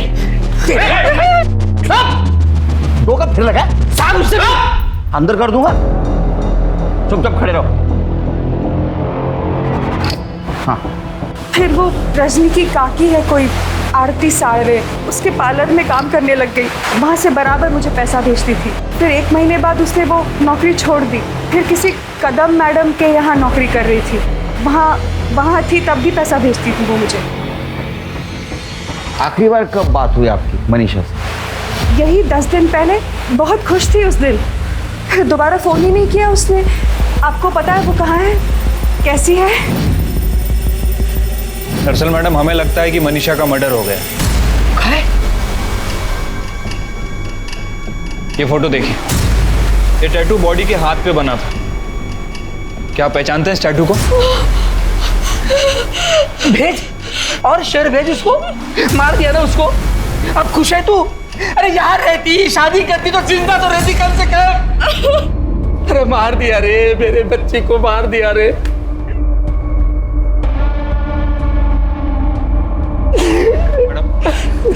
ये फोटो देखिए, इसका नाम नितिन नाइक है। क्या आप लोग पहचानते हैं इसे? नहीं, कभी देखा नहीं इसे। क्या मनीषा इसे पहचानती थी? मनीषा के मुंह से भी नहीं सुना कब। कुएं में मिली अनजान लड़की की लाश की पहचान मनीषा तांबे के नाम से हुई। क्या मनीषा के मर्डर के पीछे उसके मंगेतर सुदेश आगरकर या फिर उसके आक्रामक स्वभाव के पिता गणेश तांबे का हाथ था? क्या इन दोनों को मनीषा और नितिन के बारे में पता चल गया था, इसलिए इन दोनों को एक ही जगह पर मार दिया गया? सर, रजनी मेरी भतीजी है। मनीषा को 3 महीने पहले ही उसने मेरे पास भेजा था। मनीषा के बारे में कुछ बता सकती हैं आप? मतलब कोई बॉयफ्रेंड था उसका या कोई अदर इंफॉर्मेशन? सर, उसके बारे में मुझे कुछ ज़्यादा तो नहीं पता है। वो बहुत ही मेहनती लड़की थी और बहुत ही ईमानदारी से अपना काम करती थी, लेकिन 1 महीने बाद ही उसने बिना बताए काम छोड़ दिया। सर, एक बात और, वो देखने में बहुत परेशान लग रही थी, लेकिन कभी उसने परेशानी की वजह नहीं बताई। अब आपके पास तो इतना स्टाफ है, तो किसी के साथ तो उसकी अच्छी दोस्ती हुई होगी जिसको उसने अपने प्रॉब्लम के बारे में बताया होगा। हाँ सर, एक लड़की है छाया राणे, वो उसी के साथ पीजी में रहती थी, शायद उसे कुछ पता हो। सर, मनीषा को घर में पीछे रख के मैंने बहुत बड़ी गलती की। ठीक है सर। सर, एहसान और दोस्ती के बदले में उसने हमारे साथ जो कुछ भी किया उसे माफ नहीं किया जा सकता। अच्छा, उससे रेंट नहीं लेते थे तुम लोग? सर, रेंट तो देती थी, पर रेंट में हमारे पैसे हमें वापस करती थी। कभी बहू के पर्स से, कभी मेरे पर्स से। घर में कभी ना कभी पैसे तो गायब होते ही थे। हमें लगता था कि हमसे कहीं खर्च हुआ है, पर एक दिन जब मैं जॉब से वापस आई तो मैंने देखा कि अब वो अलमारी से पैसे चुरा रही थी। सर, रंगे हाथ पकड़ा मैंने उसे, पर एक भी बार माफ़ी नहीं मांगी उसने। निकाल दिया फिर मैंने उसे घर से।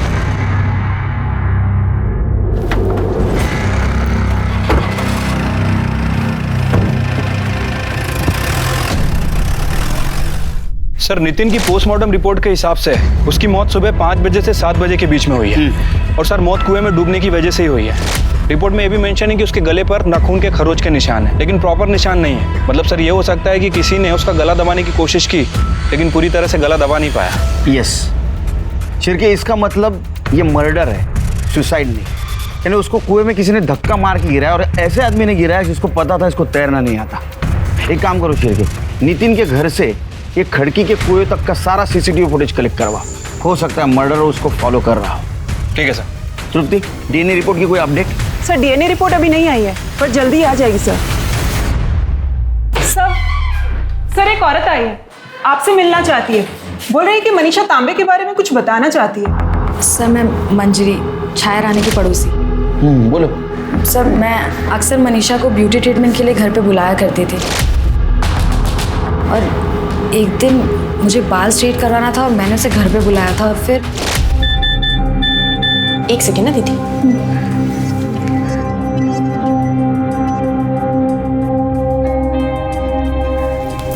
बड़ा शर्मा रही हो, क्या बात है, बताओ। कुछ नहीं दीदी, वो एक लड़का है, पसंद है मुझे। कौन है वो? इधर आओ, इधर आओ। कौन है? अब दीदी आप जानती हो उसे, वो अपनी छाया है ना, उसका भाई। अच्छा, अरुण, वो भी तुमसे प्यार करता है या तुम ही उसके प्यार में पागल? नहीं नहीं दीदी, वो भी मुझसे प्यार करता है। एक्चुअली पहल उसने की थी, वो एक दिन मैंने खीर बनाई थी और वहीं से सब शुरू हुआ। क्या बात है यार, क्या खीर बनाई है तुमने? मन तो करता है तेरे हाथ चूम लूं। खीर मैंने नहीं बनाई है, खीर मनीषा ने बनाई है। अच्छा, तुमने बनाई है खीर? एक भी ऑटो नहीं है आज। हाय हाय। तुम यहाँ? अच्छा, ऑटो गिरा रही? ऑटो नहीं है। तो बैठ जाओ, मैं तुम्हें ड्रॉप कर देता हूँ। अरे सोचो मत, मैं भी वहीं जा रहा हूँ तुम्हारी पार्लर की तरफ। आओ।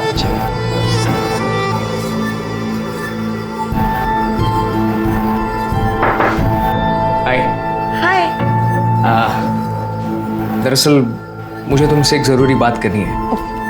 बैठो। नहीं, यहाँ नहीं, हम कहीं और चलकर बात कर सकते हैं? चल। आई लव यू मनीषा, क्या तुम मुझसे शादी करोगी?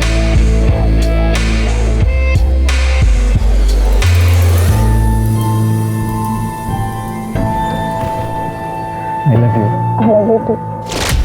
तो बात आई लव यू तक पहुंच चुकी है, आगे भी कुछ हुआ है? दीदी, बात आगे बढ़ चुकी है।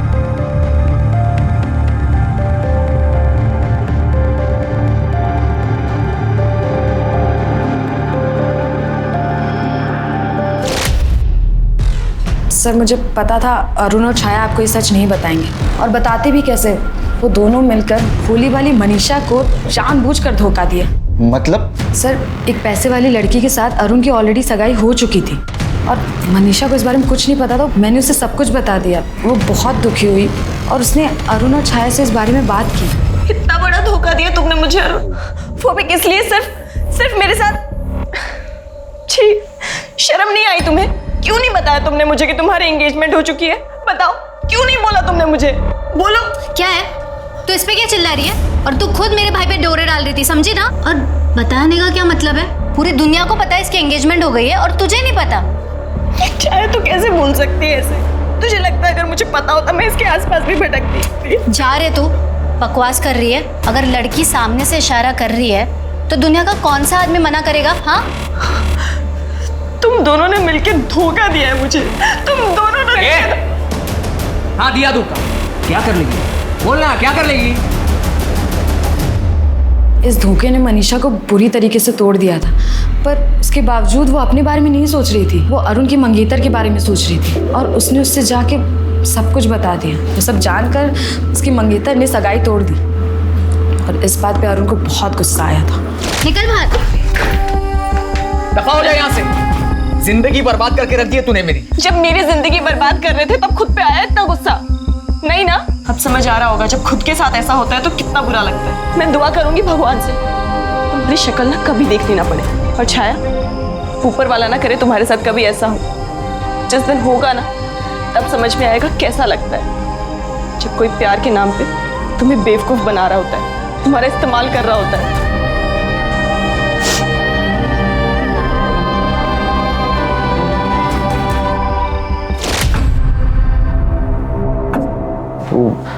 मनीषा के तो मैं बस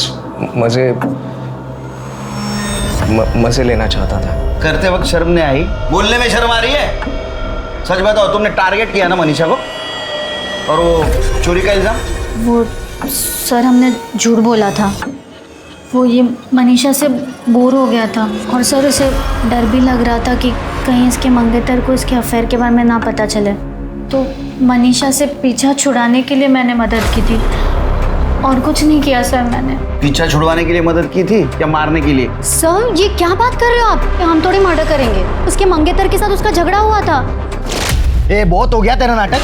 अभी मेरे को कुछ नहीं सुनना है। तो अभी के अभी मेरे साथ घर चल, हम कल ही शादी कर लेंगे। चल। अरे छोड़ो मुझे, नहीं करनी है मुझे शादी तेरे से। सुना तूने? हाँ सुना। तेरे बोलने से क्या होगा? साकर पूरा हुआ है हमारा, और तेरे बाप ने ना मुझसे 5 लाख रुपए लिए, ध्यान में रखना। साकर पूरा हुआ है ना हमारा? साकर पूरा हुआ है ना? ये जेल साकर पूरा टूटला, और जो पैसे तूने बाबा को दिए हैं वो जाके उन्हीं से ले। नल्ला समझती है मुझको? अगर मुझसे शादी नहीं करेगी ना तो मार डालूंगा मैं तुझे। चल निकल अब यहाँ से। हो गया द एंड। तेरी मंगनी टूटी थी ना, उसके वजह से तू गुस्सा था, इसलिए तूने बदला लिया और तूने मनीषा को मार दिया। नहीं सर, मैं कसम खा के कहता हूँ मैंने उसे नहीं मारा। मैं तो ये तक नहीं जानता था कि वो कहाँ चली गई। लेकिन जितना गुस्सा मैं उससे था, उससे कहीं ज्यादा नफरत उसका बाप उससे करता था। उसका बाप? तेरे को कैसे पता है उसका बाप उससे नफरत करता था? सर मैंने अपनी आंखों से देखा। बाप हो तुम्हारा, जो मैं कहूंगा ना वही तुम करोगी, समझी? बस हो गया तुम्हारा ये नाटक। अपने पैरों पे खड़ा होना है, अपने पैरों पे खड़ा होना है। हाँ, ये ऐसे कपड़े पहन के खड़ी रहोगी अपने पैरों पे? तो अभी क्या भी घर चल। वो सुदेश रोज आकर बैठता है, क्या जवाब दूंगा उसको? पापा, वो सुदेश अब भी क्यों घर पे आता है? उसने बताया नहीं आपको? मैंने उसके साथ सगाई तोड़ दी है और जो पैसे आपने लिए वो तो आपको वापस करने पड़ेंगे ना। क्या बोली तू? सगाई तोड़ दी तूने? अभी क्या भी घर चल, आ रहूंगा तेरे को मैं। मारना है तो मार दो, मर जाऊंगी इस नरक में, वापस नहीं जाऊंगी। आपने और सुदेश ने अगर मेरे साथ जबरदस्ती की ना तो मैं पुलिस स्टेशन जाके आप दोनों को अंदर करवा दूंगी। आपको जेल भेजेगी? आपको जेल भेजेगी? पापा छोड़ो, नहीं जाऊंगी, नहीं जाऊंगी। मनीषा, तुझे कहानी बता रहा है ना, ये सच है या झूठ हम पता करके रहेंगे, समझा? चिरके सर, इसका डीएनए मनीषा के फिटनेस से मैच करवा। शहर छोड़ के जाने का नहीं जब तक केस चल रहा है। हाँ,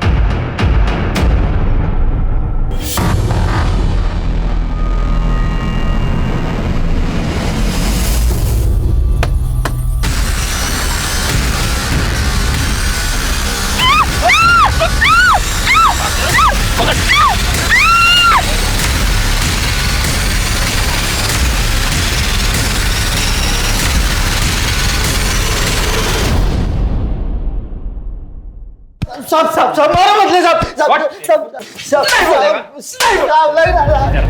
मैंने कुछ नहीं किया। मेरी बात साहब,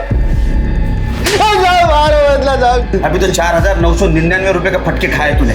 4,95,001 रुपए। साहब ये आप क्या बोल रहे हैं साहब? साहब मैंने कुछ नहीं किया है साहब। तूने कुछ नहीं किया? सच बोल रहा हूँ साहब। तूने मनीषा का पीछा किया जब वो आरती सालवी के पास काम करती थी। बाद में वो कदम के पास काम करने गई तब भी तूने उसका पीछा किया। इतना ही नहीं तो तूने उसके साथ शादी करने की जबरदस्ती की। नहीं, जब उसने नहीं बोला तो उसको मार के खड़की गांव के कुएं में डाल दिया ताकि उसको कोई पहचान ना सके। नहीं साहब, साहब मैंने किसी को नहीं मारा है साहब। हाँ ये बात सच है कि मैं उसका पीछा करता था, उसको एक बार मिला भी हूँ साहब, लेकिन साहब उसको मनाने के लिए, क्योंकि मुझे उसके साथ शादी करनी थी साहब। लेकिन उसने मुझसे सगाई तोड़ दी साहब, अंगूठी तक मेरे मुंह पे मारा साहब। फिर मैं उसके बाप के पास गया क्योंकि मुझे पता था कि अगर उसे कोई मना सकता है तो उसका बाप ही है। लेकिन मैं उसको ये नहीं बताया कि उसने मेरे साथ एंगेजमेंट तोड़ दी है ताकि वो अपना हाथ पीछे ना ले सके। साहब मुझे तो बस उसके साथ शादी करनी थी, बस और कुछ नहीं साहब। साहब मैं किसी को नहीं मारा है साहब, सच सच सच बोल। साहब आकर मारा साहब, मैंने कुछ नहीं किया साहब, मैंने कुछ नहीं किया सर। साहब मैंने कुछ नहीं किया, सच बोल रहा हूँ साहब, मैंने कुछ नहीं किया साहब। तू बोलेगा या मैं बोलूं?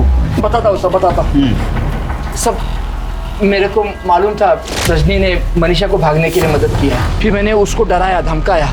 उसने मेरे को बताया कि मनीषा कहाँ छुपी है। फिर मैं मनीषा को मिलने के लिए वो आरती सालवी के घर भी गया। मनीषा मेरे को पिंपरी में मिली। मैं उसको बोला घर चलने के लिए, बहुत बार बोला, नहीं मानी वो। उससे तो ये भी बोला कि सुदेश के साथ की सगाई उससे तोड़ दी है साहब। मतलब तुमने मारा है ना मनीषा को? कैसे बाप हो तुम? क्या बोल रही है तू? क्या बोलती है तू? मैं क्यों मारूंगा अपनी बेटी को? सुना ना, जब तेरी बीवी तेरे ऊपर भरोसा नहीं करती तो हम करें साहब। सच में बात मारू साहब। सर नितिन का डीएनए मनीषा के फीटस से मैच नहीं कर रहा है और अरुण का डीएनए टेस्टिंग के लिए भेजा है। रिपोर्ट आने में थोड़ा टाइम लगेगा सर। सर आरती कदम के यहाँ से जॉब छोड़ने के बाद मनीषा जिस सोनाली कदम के पार्लर में काम करती थी वहाँ का एड्रेस मिल गया है सर।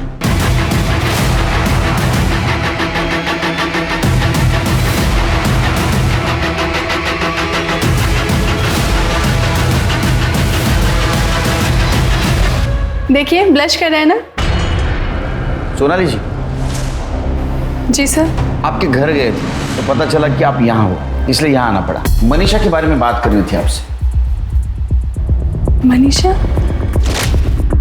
सर मनीषा बहुत मेहनती और ईमानदार लड़की थी। अभी 2 महीने पहले ही हम लोगों ने साथ में काम शुरू किया था और हम यहाँ पास में ही रहते हैं as a paying guest. Manisha को आप आखिरी बार कब मिली? करीब 1 हफ्ता पहले, जब वो बोल के गई थी कि वो गांव जा रही है और बहुत जल्दी वापस आ जाएगी। मनीषा का कोई बॉयफ्रेंड था? मैम, मनीषा बहुत फ्रेंडली लड़की थी और उसके बहुत सारे दोस्त थे जिनमें लड़के भी थे। अब उसका कोई बॉयफ्रेंड था या नहीं था मुझे नहीं पता।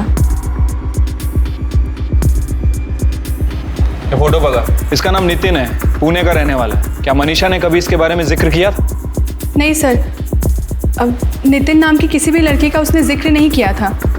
लेकिन हाँ सर, एक बात है, जब भी वो परेशान होती थी तो किसी को फ़ोन या मैसेज करती थी। ओ मैडम, हेलो, पाटिल मैडम का आज अपॉइंटमेंट है, तू गई नहीं? हाँ दीदी, वो एक्चुअली।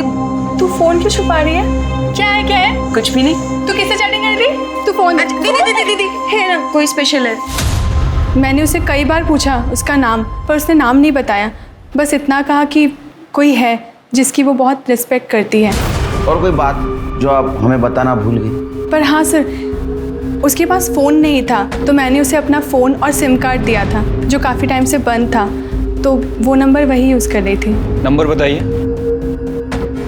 सर, ये नंबर है। तृप्ति, चेक करके देखो। सर, ये वो नंबर नहीं है जो सुदेश ने हमें दिया था। मनीषा ने अपना फोन नंबर क्यों बदला? उसने अपने मोबाइल नंबर की बजाय सोनाली के सिम कार्ड का इस्तेमाल करना क्यों शुरू किया? पुलिस ने मनीषा के दोनों फोन्स के कॉल रिकॉर्ड्स निकलवाए, लेकिन मनीषा और नितिन के बीच में कोई कांटेक्ट नजर नहीं आया। हालांकि मनीषा के कॉल रिकॉर्ड्स में एक नया नाम सामने आया, विमल सेठी। हाँ सर, मैं जानता हूँ मनीषा तांबे को, दोस्त है मेरे। सिर्फ दोस्त या और कुछ? नहीं सर, आप जैसा सोच रहे हो वैसा कुछ भी नहीं है। मेरी अच्छी दोस्त है बस। ये अच्छी दोस्ती बनी कब से? एक्चुअली सर, मनीषा एक ब्यूटिशियन है। कुछ एक्स्ट्रा पैसे कमाने के लिए वो बाहर के काम भी लेती है, तो कभी कभार मेरी बहन का फेशियल करने के लिए वो घर आती है। तभी उससे पहचान हुई और मेरी अच्छी दोस्त भी बन गई। बहुत अच्छी लड़की है सर। पर बात क्या है सर, आप उसके बारे में क्यों पूछ रहे हैं? उसका मर्डर हुआ है। सर, मनीषा का मर्डर? उसे कोई क्यों मारेगा सर? किसी पे शक है तुम्हें? नहीं सर, बहुत भोली लड़की है वो, किसी के साथ कोई दुश्मनी भी नहीं थी।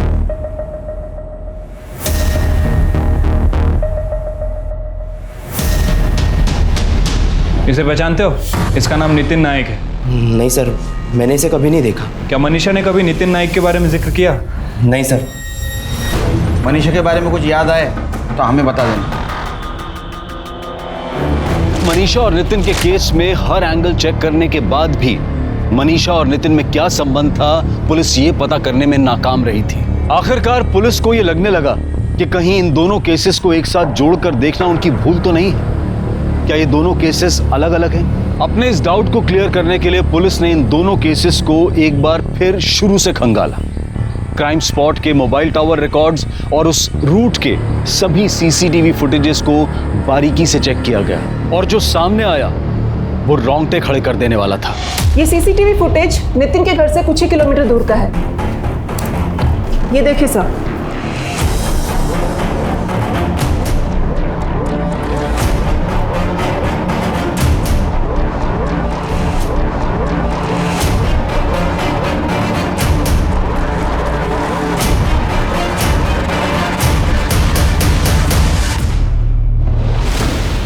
जा, मर जा। बाबा, तुझा बाबा बाबा बाबा, वो गलती हो गई मेरे से, प्लीज माफ कर दीजिए। तू 3 बार फेल हुआ बेटा।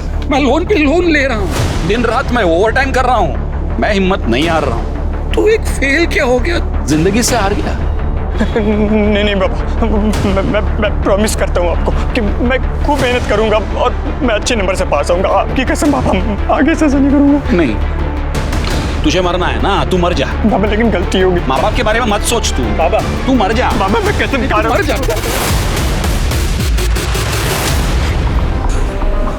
पता नहीं मुझे क्या हुआ था, अचानक से वो कुएं के अंदर गिर गया। अपने आंखों से डूबते हुए देखा।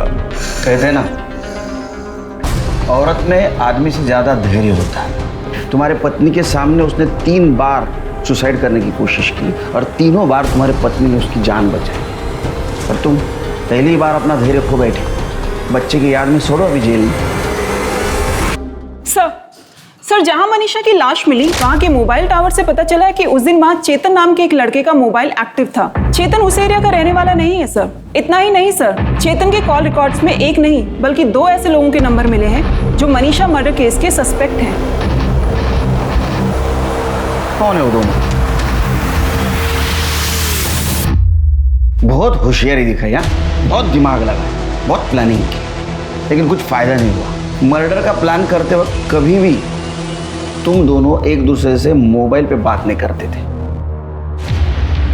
इसके जरिए प्लानिंग की तुमने।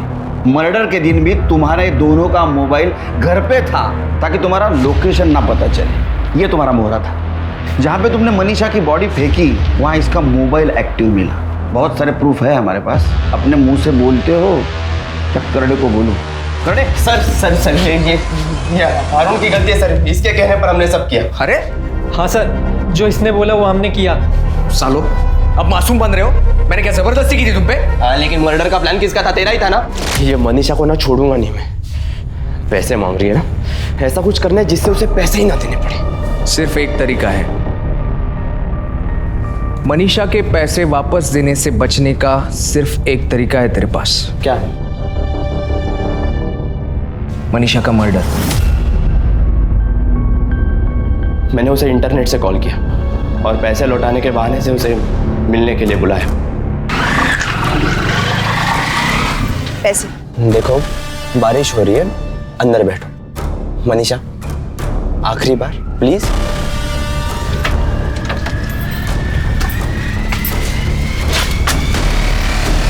पैसे?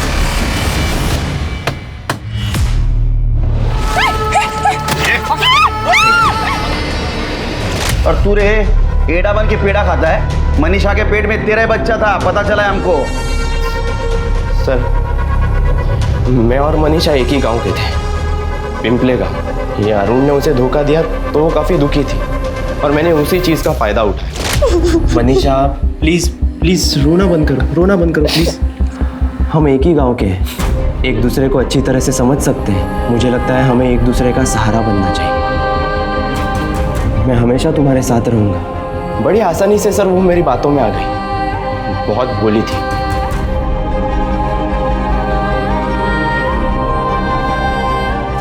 उसने खुद सामने से आकर मुझे गाड़ी खरीदने के लिए पैसों की मदद की। मैं जानता था सर वो पैसे कभी नहीं मांगेगी, पर एक दिन गड़बड़ हो गई। यार चेतन, ये मनीषा को पटाना कोई बड़ी बात नहीं है यार। मैंने क्या किया, एक दिन उसका हाथ पकड़ा, उसको झूठी मूठी प्यार की हमदर्दी जताई। मैंने कहा कि हम दोनों एक ही गांव के हैं और दूसरे दिन भाई सीधे बिस्तर पे। वाह विमल, और तुम बोलते हो तुम दूसरों से अलग हो। मनीषा बदतमीज हो तुम। मनीषा मनीषा रुको रुको रुको। हाथ मत लगाओ मुझे यार, वो मैं ऐसी ही बात कर रहा था यार। किस तरीके की बातें कर रहे थे तुम मेरे बारे में? हाँ, मैंने विश्वास किया था तुम पे और तुमने धोखा दिया है मुझे। सॉरी, मैं हाथ। मनीषा लोग सुन रहे हैं, प्लीज प्लीज। हाँ तो देखने दो ना लोगों को। तुम अभी के अभी मेरे पैसे वापस करो। मैं देता हूँ, मुझे हफ्ते भर की मोहलत दो यार। तुम सारे के सारे मर्द घटिया और एक जैसे होते हो। सारे सोसाइटी के सामने सर मेरा तमाशा करके रख दिया उसने। मैं मनीषा से बहुत नफरत करने लगा था सर। उसकी वजह से मेरी सगाई टूट चुकी थी। बर्बाद करके रख दिया था उसने मुझे। नफरत करना है ना तो खुद से करो। तुम इंसान नहीं, जानवर हो, जानवर। और तुम जैसे जानवरों को दुनिया में खुलेआम घूमने का कोई अधिकार नहीं। अब सड़ो जेल में जिंदगी भर।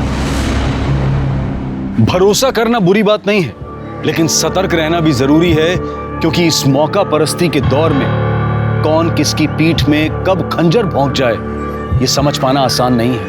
अब मैं अनूप सोनी आपसे विदा लेता हूं। फिर मुलाकात होगी क्राइम पेट्रोल सतर्क में एक और नए केस के साथ। तब तक अपना और अपने परिवार का ख्याल रखें, सतर्क रहें, सुरक्षित रहें और देखते रहें क्राइम पेट्रोल सतर्क। जय। इस तरह के और भी एपिसोड देखने के लिए हमारे चैनल को सब्सक्राइब करें और बेल आइकन दबाना ना भूलें।